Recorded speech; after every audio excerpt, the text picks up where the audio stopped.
Hello दोस्तों, कैसे हैं आप लोग। आज हम पढ़ने वाले हैं पास्ट परफेक्ट कंटिन्यूअस में नेगेटिव सेंटेंस की अंग्रेजी बनाना। तो सबसे पहले हमें पता होना चाहिए पास्ट परफेक्ट कंटिन्यूअस में हिंदी वाक्यों की क्या पहचान होती है। तो पास्ट परफेक्ट कंटिन्यूअस में क्या होता है, हिंदी वाक्यों के अंत में रहा था, रही थी, रहे थे, या खड़ा था, पड़ा था, बैठा था, लेटा था, पीड़ित था आदि में से कोई एक पहचान हो तथा समय के साथ वाक्य में समय दिया जाएगा और समय के साथ क्या लिखा हो, से शब्द लिखा हो, समय के साथ से शब्द लिखा हो। तो ऐसा वाक्य हमारा पास्ट परफेक्ट कंटीन्यूअस टेंस का होता है। और पास्ट परफेक्ट कंटीन्यूअस की जो वर्ब है, तो हेल्पिंग वर्ब इसमें हैड बीन का यूज करते हैं और मेन वर्ब का आईएनजी फॉर्म यूज करते हैं। मेन वर्ब कौन सी होती है, वर्ब का आईएनजी फॉर्म, ठीक है। और पास्ट परफेक्ट कंटीन्यूअस में टू टाइप्स का टाइम होता है, दो प्रकार का समय होता है। एक होता है डेफिनिट टाइम और एक होता है इनडेफिनिट टाइम। तो डेफिनिट टाइम के लिए सिंस का यूज करते हैं और इनडेफिनिट टाइम होने पर फॉर का यूज करते हैं। अगर आपको डेफिनिट और इनडेफिनिट टाइम को अच्छे से समझना है तो हमारी प्ले लिस्ट में प्रेजेंट परफेक्ट कंटीन्यूअस का वीडियो आप देखिए, उसमें आपको डेफिनिट और इनडेफिनिट टाइम को बहुत विस्तार से समझाया गया है। अब हम देखने वाले हैं पास्ट परफेक्ट कंटीन्यूअस का नेगेटिव सेंटेंस। तो नेगेटिव के सेंटेंस के लिए हमारा स्ट्रक्चर है कि सबसे पहले सब्जेक्ट, इसके बाद हेल्पिंग वर्ब हैड, इसके बाद नॉट, इसके बाद बीन। यहां पर हेल्पिंग वर्ब दो सिलेबल में है, यानी कि दो खंडों में है, एक हैड और दूसरा बीन, हैड और बीन। तो यहां पर जो नॉट है वो इन दोनों के बीच में आता है। हमें इस बात का ध्यान रखना है कि हैड और बीन के बीच में आपका नॉट आएगा, ठीक है। इसके बाद वर्ब का आईएनजी फॉर्म लिखते हैं, इसके बाद ऑब्जेक्ट लिखा जाता है, इसके बाद टाइम के अलावा कोई अदर वर्ड हो तो उसको लिखेंगे, इसके बाद सिंस या फोर लिखेंगे। अगर टाइम डेफिनेट है तो सिंस लिखेंगे और इनडेफिनेट है तो फोर लिखेंगे, और इसके बाद हम टाइम लिखते हैं और इसके बाद फुल स्टॉप। अब यहां पे हम एक सेंटेंस लिखते हैं, जैसे पम्मी 5 बजे से दरवाजा नहीं खोल रही थी, दरवाजा नहीं खोल रही थी।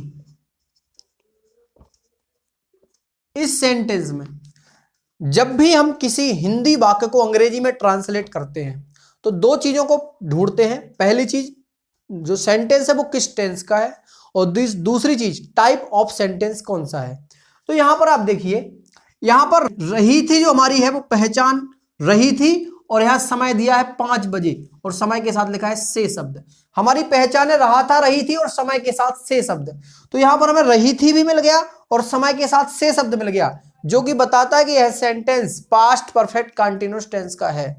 अब इसमें नेगेटिव सेंटेंस की क्या पहचान है, तो जिस सेंटेंस के लास्ट में फुल स्टॉप लगा हो, ये फुल स्टॉप लगा हो और बीच में कोई नकारात्मक शब्द लिखा हो, यहां पे लिखा है नहीं, ये क्या है, नकारात्मक शब्द है नॉट, ठीक है। तो ऐसे सभी वाक्य जिनके अंत में पूर्ण विराम चिन्ह लगा हो और बीच में नहीं लिखा हो, वो सभी नेगेटिव सेंटेंस होते हैं। अब इसकी अंग्रेजी बनाने के लिए हम स्ट्रक्चर में जो जो कुछ दिया है वो सब सेंटेंस में ढूंढना है। हमें सब्जेक्ट चाहिए, हमें वर्ब चाहिए, हमें ऑब्जेक्ट चाहिए, हमें अदर वर्ड चाहिए, हमें टाइम चाहिए। तो इसमें से हम ढूंढते हैं। तो यार रही थी तो पहचान है। अब रही थी के पहले जो शब्द लिखा, पहचान के पहले जो शब्द लिखा उसको ना लगाकर पढ़ेंगे खोलना, तो वो हमें वर्ब मिलेगी। क्या मिलेगी, वर्ब। तो खोलना यहां पर वर्ब है। इसके बाद कौन खोल रहा, पम्मी। तो जो व्यक्ति काम करे वो सब्जेक्ट होता है, तो पम्मी नहीं खोल रही दरवाजा या पम्मी दरवाजा खोल रही, तो वो सब्जेक्ट है। यहां दरवाजा क्या है, एक वस्तु है, इसलिए इसको ऑब्जेक्ट लिखेंगे। 5 बजे टाइम है, और कैसा टाइम है, डेफिनेट टाइम। बजे में समय बताया जाए तो वो डेफिनेट टाइम होता है, ठीक है। अब हमें यहां पर जो कुछ दिया था वो हमने सब ढूंढ लिया। अब अंग्रेजी बनाने के लिए स्ट्रक्चर को फॉलो करना है। तो सबसे पहले लिखना है सब्जेक्ट। तो सब्जेक्ट क्या है, पम्मी। सबसे पहले लिखेंगे सब्जेक्ट पम्मी, इसके बाद हैड, इसके बाद नॉट, इसके बाद क्या लिखना है, बीन। वर्ब का आईएनजी फॉर्म, वर्ब है खोलना, खोलना ओपन, और ओपन का आईएनजी फॉर्म क्या होता है, ओपनिंग।